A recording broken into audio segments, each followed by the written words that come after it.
L'actualité politique marquée par les nouvelles réformes constitutionnelles, un projet de loi que la majorité a fait passer comme lettre à la poste à l'Assemblée nationale. Cette Assemblée nationale a-t-elle sa raison d'être au vu des changements subis par la réforme? Le président Macky Sall a-t-il réellement été élu par plus de 58% des Sénégalais? Le livre blanc de la coalition Idy 2019, quel crédit faut-il lui accorder? Un dialogue politique inclusif est-il toujours possible? Deux journalistes remuent l'actualité face à Binta Diallo, Pape Alé Niang et Pape Djibril Fall. Remue Ménage, c'est tous les dimanches, 10h10, 11h, sur la radio de toute l'actualité RFM. Mesdames, Messieurs, bonjour. Remue Ménage qui reçoit aujourd'hui, comme l'a si bien dit Mohamed Ali Mouba, et avec plaisir d'ailleurs, deux confrères. Pape Alé Niang, bonjour et merci d'être venu. Merci beaucoup à Binta. Je remercie aussi je salue vos téléspectateurs, vos auditeurs. J'ai l'habitude d'être à la télé. C'est comme à la radio, ça se voit. Voilà, tout à fait. Pape Djibril Fall, bonjour et également bienvenue. Bonjour Binta, c'est un grand plaisir de vous retrouver dans ce studio de la RFM. Je salue vos auditeurs et je salue aussi mon doyen. Ça ne me rajeunit pas. L'actualité est marquée par le vote du projet des réformes de loi, des réformes constitutionnelles.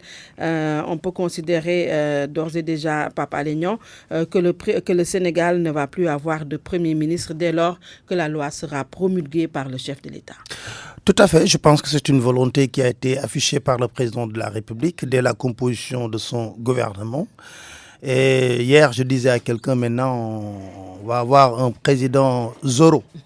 Quand je dis un président Zorro, c'est un président qui doit être face au peuple sénégalais. Tout ce que le président Macky Sall a désiré avoir, il l'a eu. Il a eu son référendum, il a eu son parrainage, il a été réélu au premier tour avec 58%. Aujourd'hui, il dit dans son fast-track qu'il a besoin de gérer lui-même ses propres dossiers et sa majorité mécanique ou bien automatique, comme on dit, a voté ce projet de loi pour lui permettre de supprimer le poste de Premier ministre. Maintenant, il aura les coups de franche pour le faire. Ce qui est indécent dans ce dossier, c'est quelque part, si vous remarquez très bien, lors de la campagne présidentielle, on n'a jamais vu le camp du président débattre sur son bilan immatériel. Quand je parle de bilan immatériel, je parle de la justice, je parle de la bonne gouvernance, je parle de la marche de nos institutions. D'ailleurs, dans leur stratégie de communication, ils ont toujours voulu ne pas débattre sur ces questions. Parce que, rappelez-vous Binta, en 2012, lorsque le président Macky Sall était candidat, son parti d'ailleurs s'appelait Alliance pour la République. Il fallait remettre la République en place, faire marcher les institutions. C'était une demande sociale qui était là. Les Sénégalais ont voulu que l'éthique soit en bonne place dans la marche de nos institutions. Que ce soit l'Assemblée nationale, que ce soit le pouvoir exécutif, que ce soit le pouvoir judiciaire, que ces trois leviers d'une République fonctionnent normalement. Ça a été une demande forte exprimée par les Sénégalais. 2012 jusqu'à 2019, on n'a pas fait de bilan sur la marche de nos institutions. Il n'a pas battu campagne en nous disant qu'une fois réélu, moi, président de la République, je crois que je vais supprimer le poste de Premier ministre pour avoir les coups de franche et gérer directement les dossiers. Non. Par contre, tous les autres candidats se sont exprimés clairement sur la marche des institutions, sur l'indépendance de la justice. Et hop, on est réélu avec 58%. On constate quoi? Que le poste de Premier ministre est un goulot d'étranglement pour mieux gérer les dossiers qui sont les préoccupations des Sénégalais. C'est ça le problème. L'autre aspect de la question, je vais y revenir. Oui. Vous savez, le président Macky Sall ne croit pas à l'équilibre des pouvoirs. Rappelez-vous, lors des assises nationales, lorsqu'on a posé le débat sur est-ce qu'il faut un régime parlementaire ou un régime présidentiel, sa position a été très claire. Moi-même, j'ai eu à le recevoir sur un plateau. Et il disait, ce 31 décembre 2011, que lui, au niveau de son parti, la réflexion est en cours. Ils ne sont pas dans l'obligation d'avoir un régime parlementaire pour le bon fonctionnement du Sénégal, ou le bon fonctionnement, ou l'équilibre même de nos institutions. Il disait que, en lieu et place, il fallait tout simplement aller vers un changement du mode du scrutin de l'Assemblée nationale pour permettre à l'Assemblée nationale d'être une assemblée forte. Ce qu'il n'a pas fait. Tout à fait. Donc, moi, je crois que ce qu'il vient de faire, c'est juste pour réaliser son vœu d'être un président fort, un président qui gère tout, un président qui, à la limite, non. Même si les partisans du président de la République disent le contraire, Pape Djibril Fall, il est dit que le Sénégal, à partir de là, va changer de régime. Régime présidentiel, nous l'étions, mais nous tendons maintenant vers un régime présidentiel hyper-présidentialisme. Est-ce que vous êtes d'avis que c'est ça? Oui, je pense que Pape Alé a parfaitement raison quand il parle d'une promesse, d'une chose qui est faite et qui n'a pas été promue. Parce que, et c'est ça qui est désolant, parce que, et ça rappelle un triptyque assez bizarre de l'élection. Après la séduction, l'élection et la trahison. Parce que jamais dans cette campagne électorale, on a parlé de la suppression du poste de Premier ministre. Mais mieux, quand il abordait la réforme constitutionnelle, le référendum du 20 mars 2016, il disait qu'il voulait que cette constitution ait ce caractère inamovible, qu'il n'y ait plus de retouches à n'en plus finir. Et aujourd'hui, en touchant cette disposition de la constitution, mais il y a combien d'articles qui vont sauter? L'incidence est extraordinaire. 22 à peu près. 22 à peu près. Donc, vous voyez que c'est une contradiction majeure par rapport à une volonté qui a été affirmée récemment.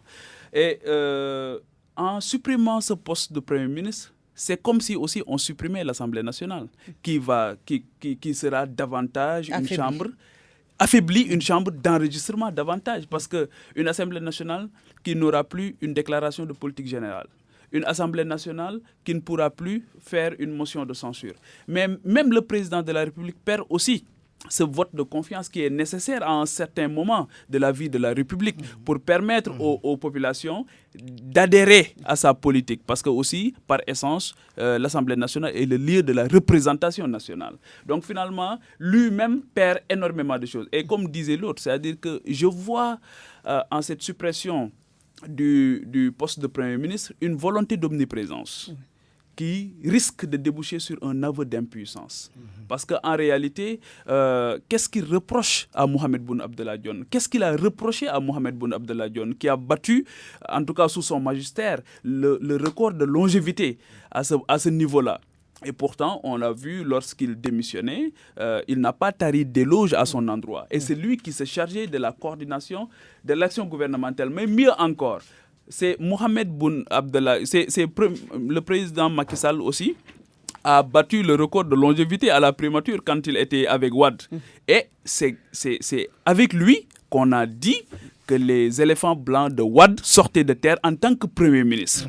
Donc aujourd'hui, avant de supprimer ce poste-là, ce qu'on devait voir et poser le débat, raison pour laquelle les gens qui parlent de la voie référendaire n'ont pas tort, c'est de mesurer l'enjeu. Qu'est-ce qu'on perd et qu'est-ce qu'on gagne en supprimant ce poste? Et en réalité, qu'est-ce qu'il a reproché à son Premier ministre lors de son magistère? Je pense que c'est ça aussi qui est pertinent. C'est ce débat qu'on a éludé et qu'on ne devrait pas.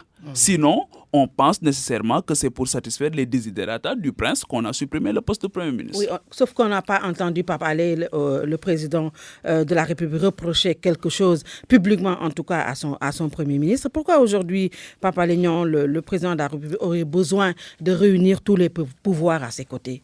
Je pense que lui-même, il l'a dit lors d'une rencontre avec les membres de son parti. Il a clairement dit qu'il est arrivé, qu'il demande un dossier à un Premier ministre. Il dit que ce dossier avec tel ministre et qu'il interpelle ce ministre. Lui, il dit que ce dossier avec tel directeur. Donc, il y avait des goulots d'étranglement. Mais Binta, il ne faut pas aussi oublier qu'une chose, il y a eu la Première Dame a sauvé une année scolaire avec les syndicats. Ça pose problème dans une république. Quand on nous dit, par exemple, qu'il a fallu que Marième Faye Sall invite les syndicats à un déjeuner, discute qu'on puisse prendre une décision d'augmentation et que c'est elle-même qui prend son téléphone pour appeler son mari, président de la République, pour que le lendemain, qu'on décante une situation, je pense que où est le ministre de l'Éducation?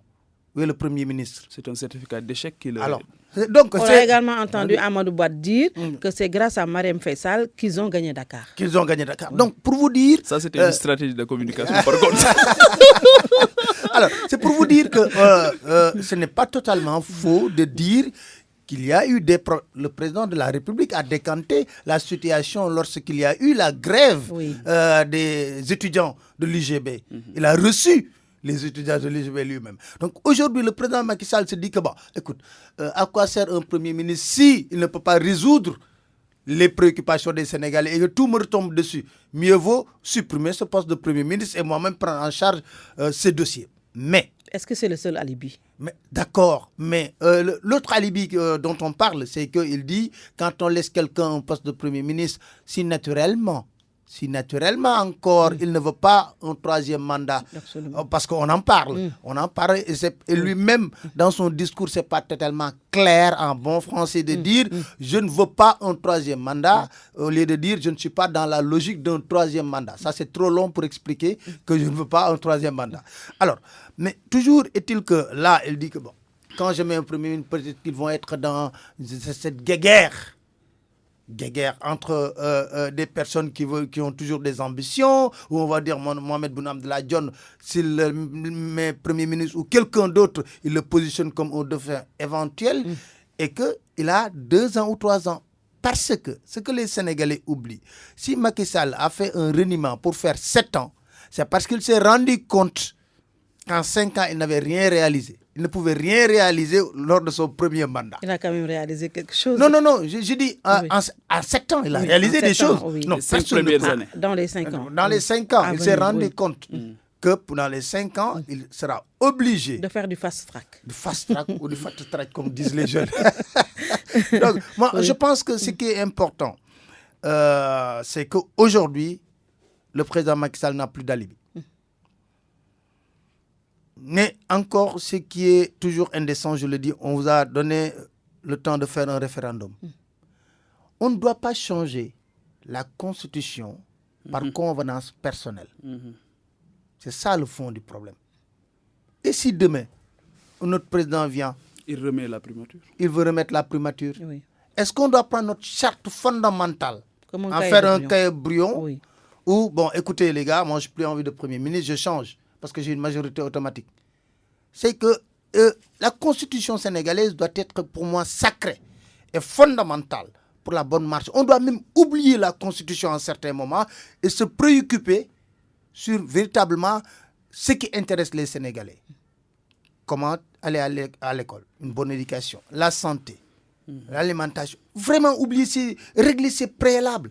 Mais on ne peut pas, en l'espace d'un référendum, charcuter la Constitution N fois pour tout simplement satisfaire les desiderata ou les plaisirs du prince. Oui. Alors, parmi les points qui ont été soumis hier à l'appréciation de la plénière à l'Assemblée nationale, Pape Djibril Fall, on peut en décrypter plusieurs, parce qu'il est dit qu'un ministre qui est démis de ses fonctions ou quitte sa fonction peut revenir à l'Assemblée s'il était député. Et si aujourd'hui, le Premier ministre revenait à l'hémicycle, il était quand même député.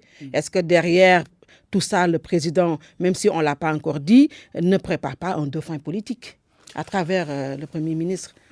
Quel que soit Alpha, la question qu'il taraude le plus, c'est la question liée à son dauphinat. Donc ça, c'est clair. C'est-à-dire, est-ce qu'il va se représenter? Parce qu'il y a toujours des velléités d'un troisième mandat. On le pose malheureusement. On le pose parce que justement aussi, je pense qu'il continue d'entretenir le clair-obscur. Par rapport à cette question, il y a aussi d'autres de son camp qui y ont eu, vous me passez l'expression, le toupet de poser ce débat dans l'espace public. Et ces gens-là, personne ne leur a demandé d'arrêter. Donc, au-delà de cet aspect, Pape Alé l'a dit, c'est-à-dire qu'aujourd'hui, la question du dauphinat, la question liée à la suppression du Premier ministre, la question liée même à l'Assemblée nationale, c'est des questions à la limite accessoire par rapport à l'essentiel. Et c'est ça qui est malheureux, c'est d'installer le Sénégal dans un éternel débat politicien, entretenu à dessein le plus souvent, pour endormir les masses et faire autre chose. C'est-à-dire qu'aujourd'hui, la volonté première qui est perçue dans cette et quand vous regardez l'exposé des motifs même, vous vous rendez compte qu'il y a une volonté. Parce que le président de la République, je l'ai dit à multiples reprises, c'est-à-dire que aujourd'hui, le plus souvent, les gens qui veulent réussir des choses, quand ils veulent dégager et tracer la voie, ça devient très difficile. Ils pouvaient avoir une préoccupation principale, d'asseoir des instruments solides, des institutions fortes pour permettre de soutenir un développement économique et social harmonieux au Sénégal. D'autant plus que le Sénégal est en tournant décisif, notamment par rapport à l'exploitation des ressources naturelles, par rapport à beaucoup de choses qui méritent quand même d'avoir une justice forte, d'avoir de la transparence, de permettre aujourd'hui à ces corps de contrôle. Moi, j'aurais aimé bien que ce débat ait lieu à l'Assemblée nationale. Justement, pourquoi l'IGE, depuis 2015, ne publie pas ses rapports? Alors que c'est des rapports publics. L'OFNAC, aujourd'hui, c'est emmuré dans un silence assourdissant. La Cour des comptes. La Cour des comptes, justement. Aujourd'hui, c'est ce débat qui devait avoir lieu à l'Assemblée nationale. Pourquoi il y a eu tellement de soupçons de malversation pendant ces 7 dernières années? Pourquoi il y a eu de nouveaux riches au Sénégal, des gens qui sont venus de nulle part et qui aujourd'hui sont dans une opulence extraordinaire. Donc on ne peut pas empêcher dans un pays aux gens d'être riches, mais quand même quand les hommes politiques, quand les fonctionnaires deviennent riches, ça pose problème. Je pense que ce sont les questions essentielles qui méritent d'être débattues aujourd'hui. Et si la suppression du poste de Premier ministre peut aboutir à abréger les souffrances des Sénégalais, si la suppression de l'Assemblée nationale aujourd'hui pourrait aider notre pays à retrouver l'autosuffisance alimentaire, à retrouver la sécurité alimentaire, à retrouver la solidarité, je parle de la redistribution des ressources, parce qu'aujourd'hui, quand vous prenez le budget général, quand vous regardez la répartition, mais ma foi, les institutions constitutionnelles à elles seules polarisent presque tout le budget.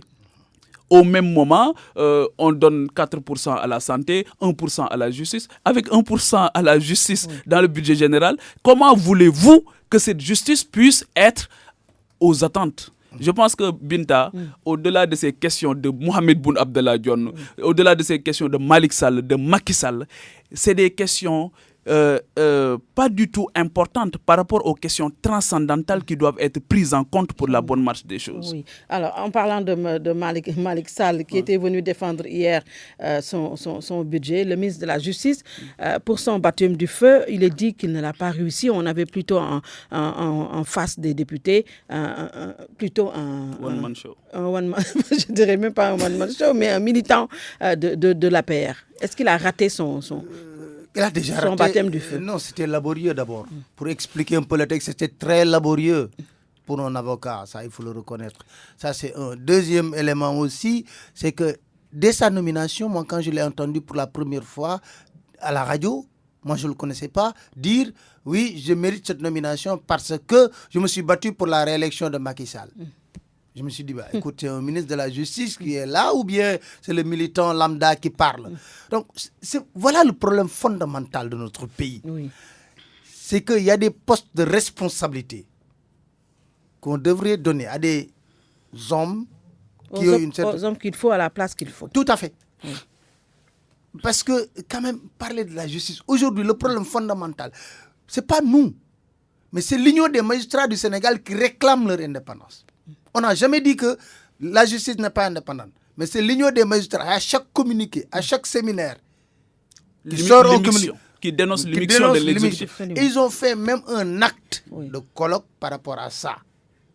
Donc, je me dis que hier, quand je l'ai entendu lui expliquer le texte, d'abord, je me dis que c'était très laborieux.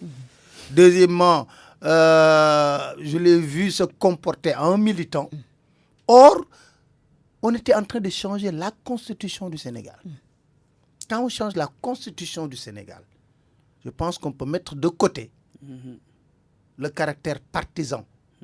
Parce qu'aujourd'hui, qu'on le veuille ou pas, ce qui a été voté à l'Assemblée nationale engage les 15 millions de Sénégalais. Absolument. C'est la charte fondamentale. Donc, il faut en toute responsabilité venir expliquer aux Sénégalais pourquoi il urge de supprimer ce poste de Premier ministre, pourquoi ce sera plus efficace dans la gestion de notre pays, pourquoi le président de la République dorénavant veut gérer lui-même les dossiers avec des arguments. Mais ce n'est pas que vous êtes victime du 24 février 2019. Mais ça, on a tourné la page. On a tourné la page de cette présidentielle. On sait que le président Macky Sall a prêté serment, il va gérer ce pays pendant 5 ans. Si entre-temps, on ne change pas encore. Parce que moi maintenant, je ne sais pas si on ne va pas aller encore vers un septennat ou un quinquennat. Parce que ça change. Tu te réveilles au bon matin, quelqu'un te dit une chose et le lendemain, c'est tout à fait le contraire. Donc, je veux dire que à quelle parole se fier par rapport à nos dirigeants, c'est un problème fondamental. Donc, on est tenté de dire par Abdou Fall que heureusement que la majorité était là parce que le ministre de la Justice était venu convaincre sans convaincre. Oui, et ce que Pape Ali dit est extrêmement pertinent. Au-delà, c'est-à-dire, ce qui est malheureux, c'est de constater hier, c'était un militant qui pense avoir mérité son poste, qui pense avoir eu un retour de l'ascenseur, qui était là. Et on a noté un excès de zèle extraordinaire. Et c'est pourquoi l'administration doit reprendre toute sa place. Une administration forte, une administration indépendante. Moins politisée. Moins politisée. Parce qu'aujourd'hui, si aujourd'hui l'administration était extrêmement forte, parce que vous avez posé une question pertinente, quand la première dame s'est suppléée au ministre de l'Éducation nationale. Mais aussi, on a constaté durant ces 7 ans qu'à chaque fois qu'il y a eu des crises dans des secteurs, c'est le Premier ministre qui monte au créneau. Même les acteurs de ce secteur-là ne veulent pas avoir comme interlocuteur le ministre de ce secteur. Ils transcendent le ministre pour aller directement au Premier ministre.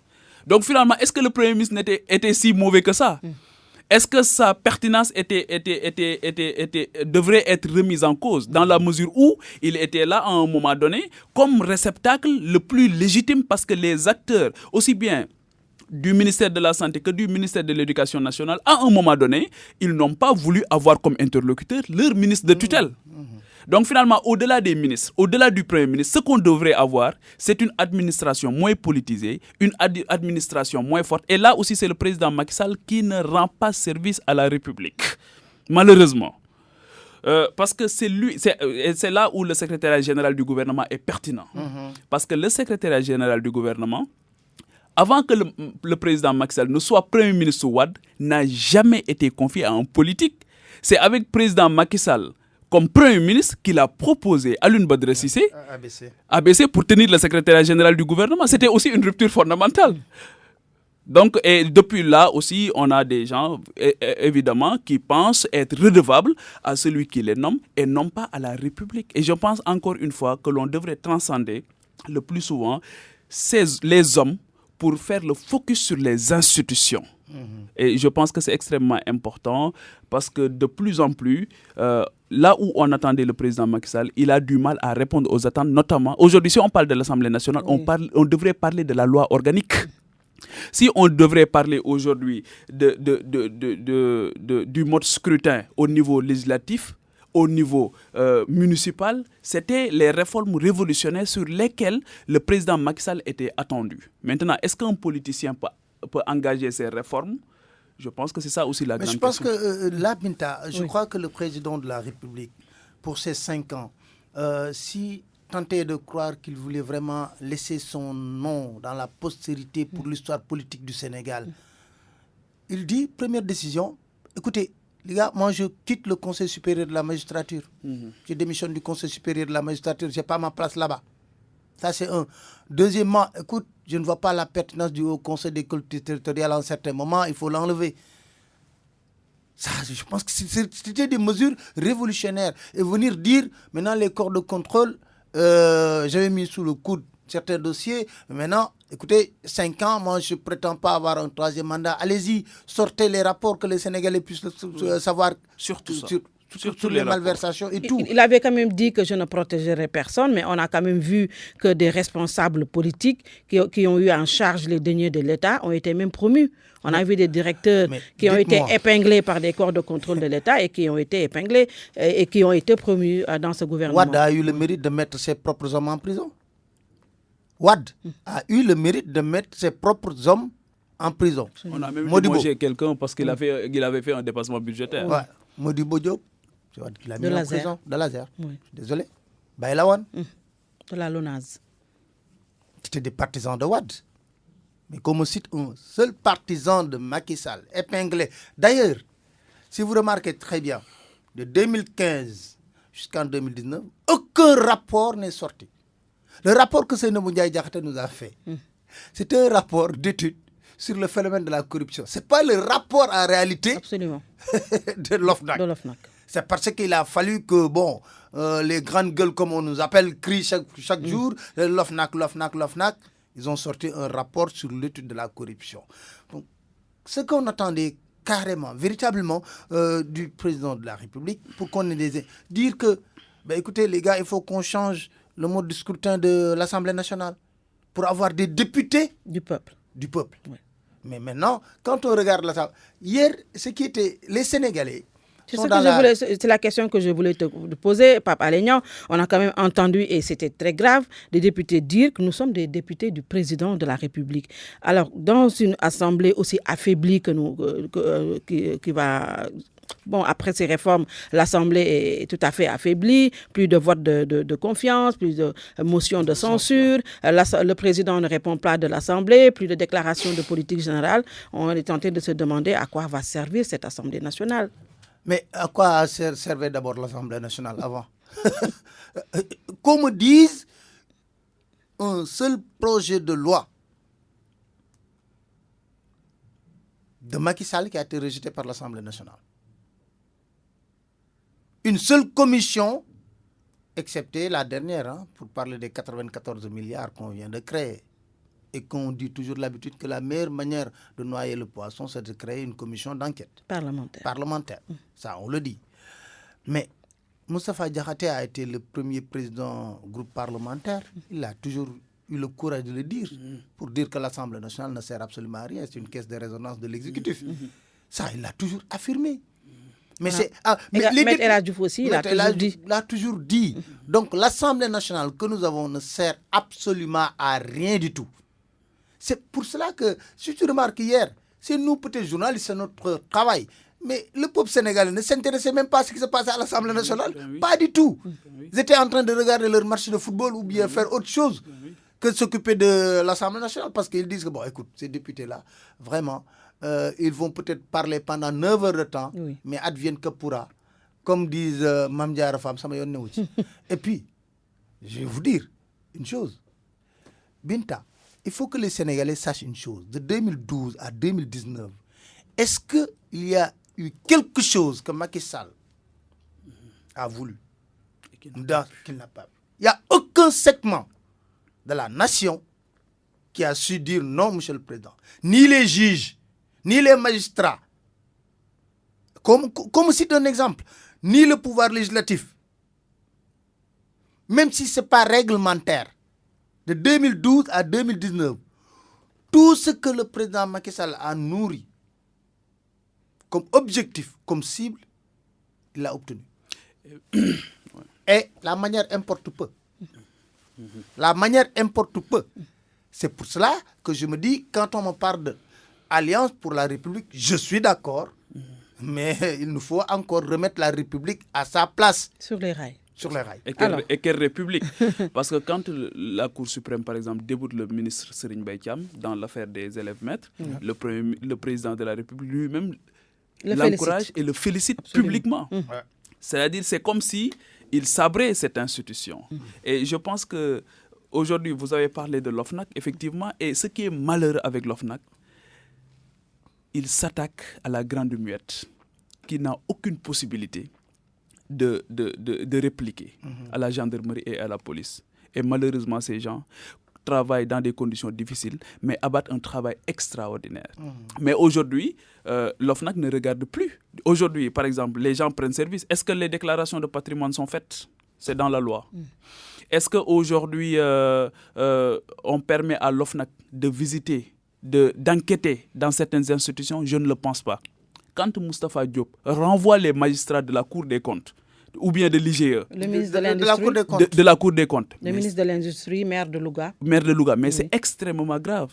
Et on a absolument aucune suite par rapport à ça. Et les magistrats, à l'époque, je me rappelle, ils s'étaient Non, à l'époque, j'avais reçu Alignan, oui, qui avait expliqué, qui était membre magistrat de la Cour des comptes, voilà, qui a clairement dit dans une émission que ce n'est pas faux, c'est vrai. C'est vrai. Il a renvoyé les magistrats de la Cour des comptes Voilà.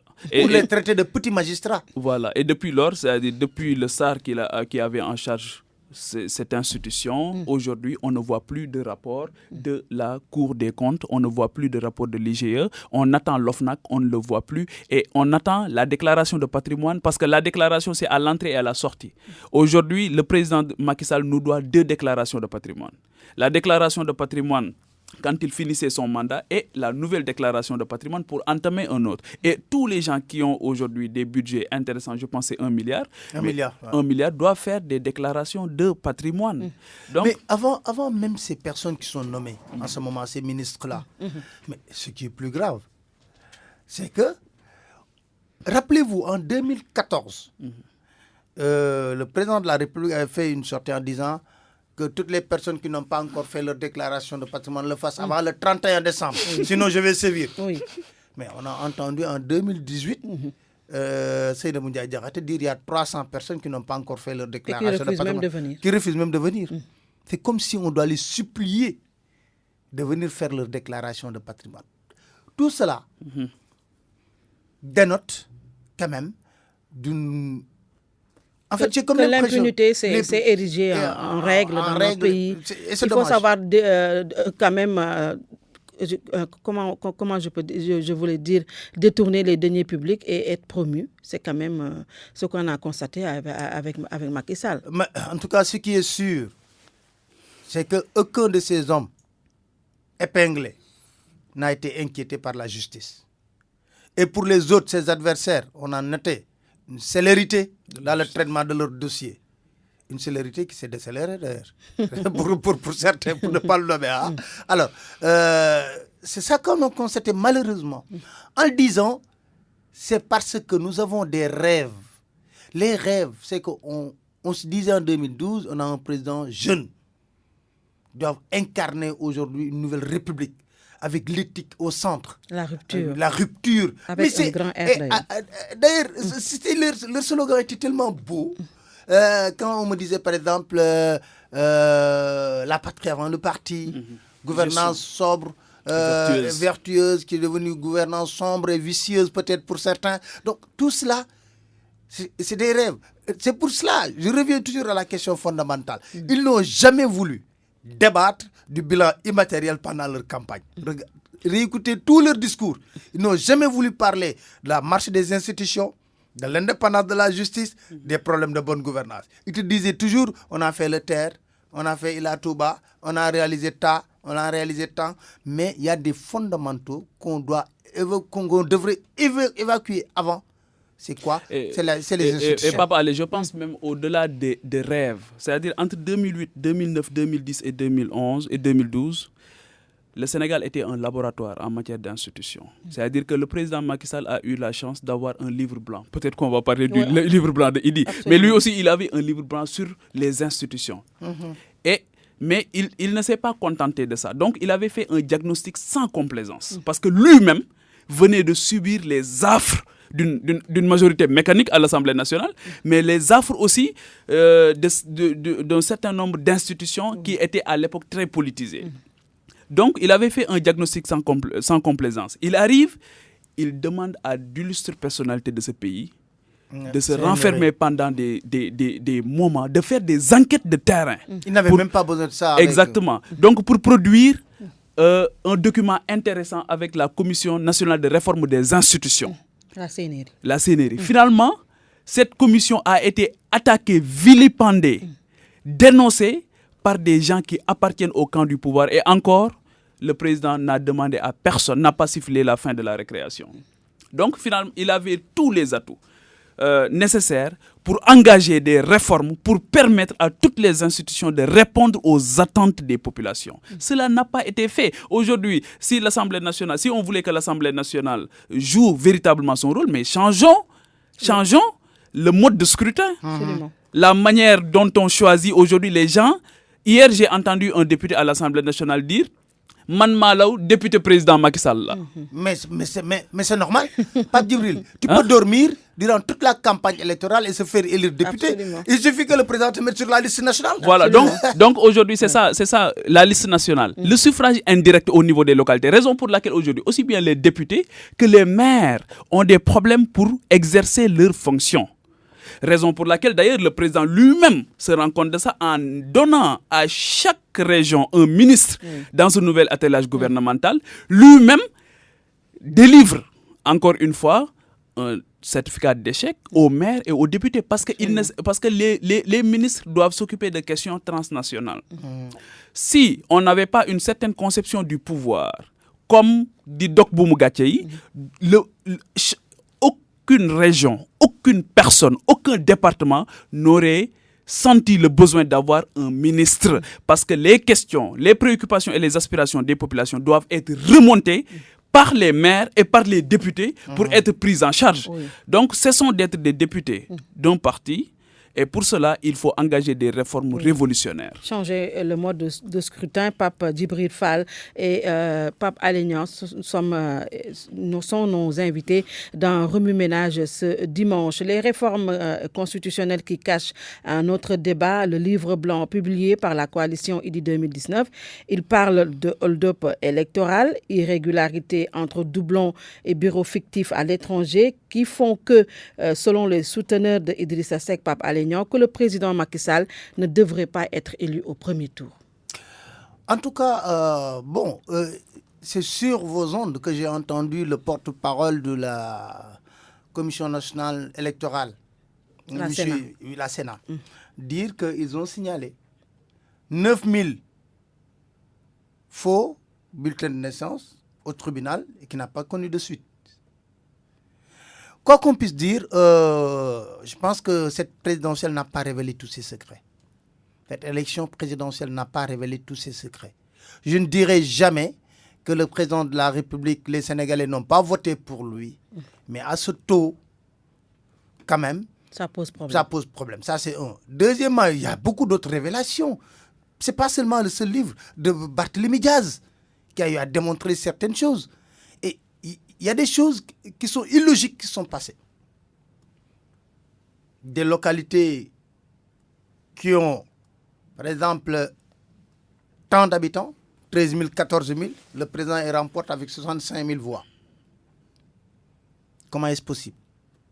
D'ailleurs, une fois, j'ai discuté avec un magistrat, il me dit que oui, nous, on a fait les PV. Je dis que mais vous n'êtes pas des robots quand même.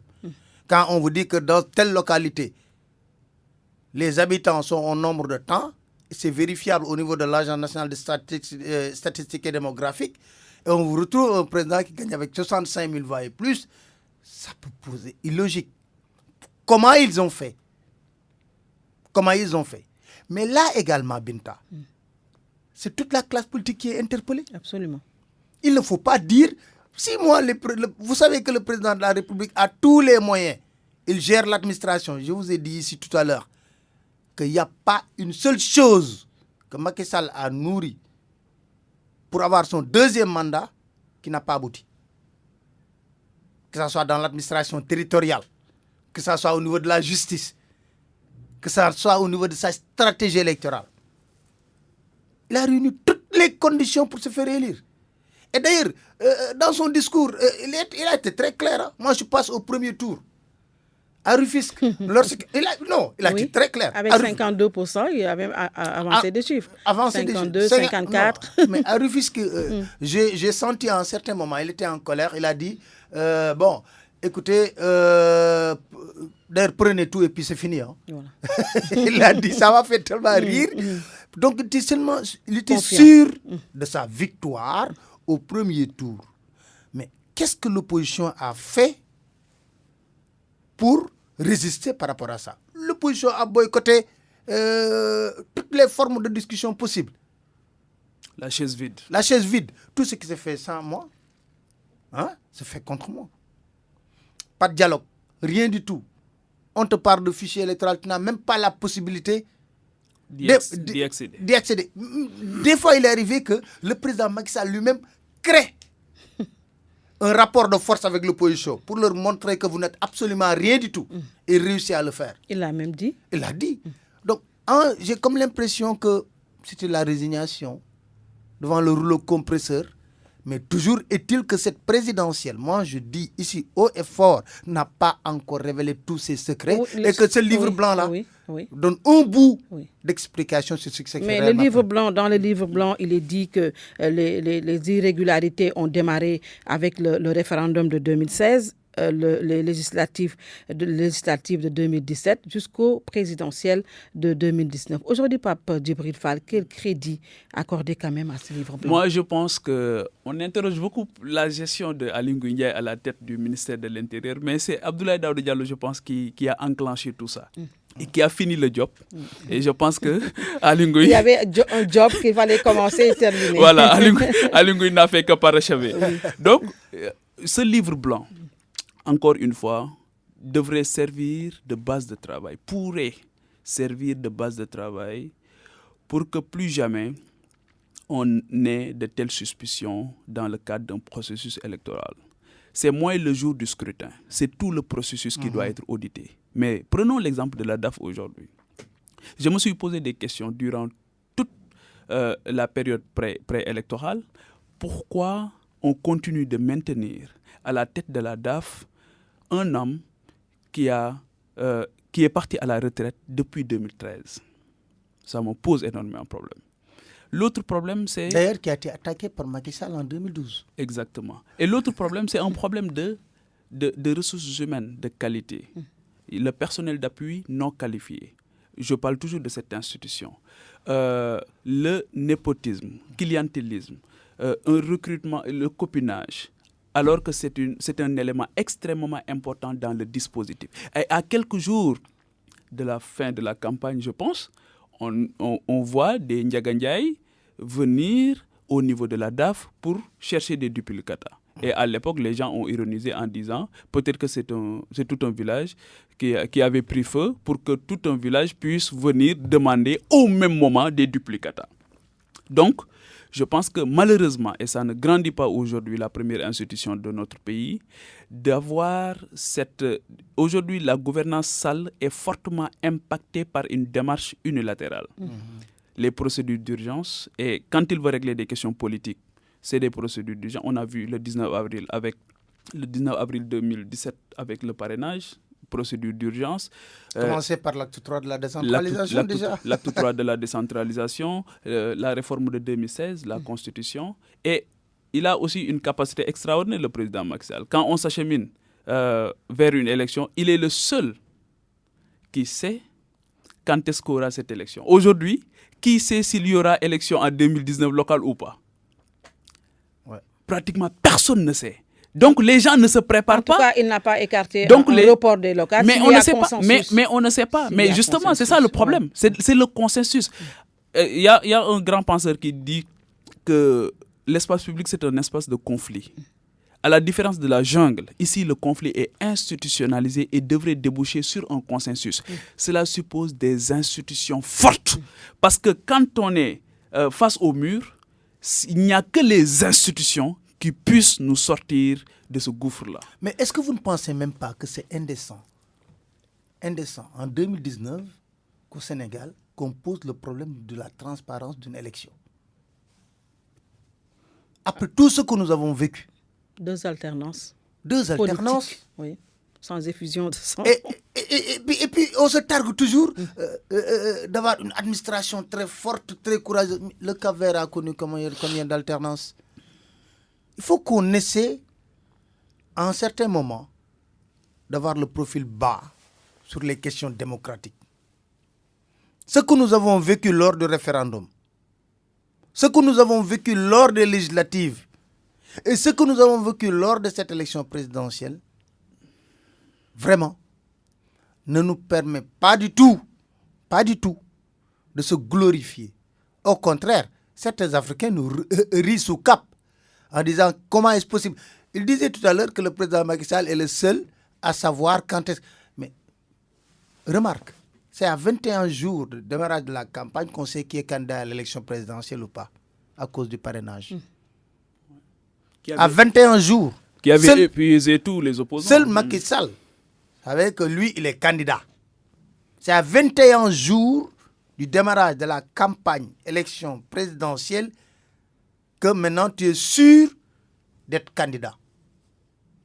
Tu es déjà épuisé par le parrainage. Physiquement et financièrement. Alors, Massi, je me demande bien aujourd'hui, Pape Djibril Fall, si aujourd'hui on vient nous dire que cette élection présidentielle est entachée d'irrégularités, bon, la question qui me vient tout de suite, c'est de savoir si la société civile qui a été en amont et en aval dans ce processus a bien joué son rôle. Le seul fait d'inviter 7 membres de la société civile au niveau du Conseil constitutionnel, je pense, a été un aveu extraordinaire. C'était une volonté affirmée, mais si le Conseil constitutionnel jouait parfaitement son rôle, les 7 membres de la société civile ne devraient pas y siéger.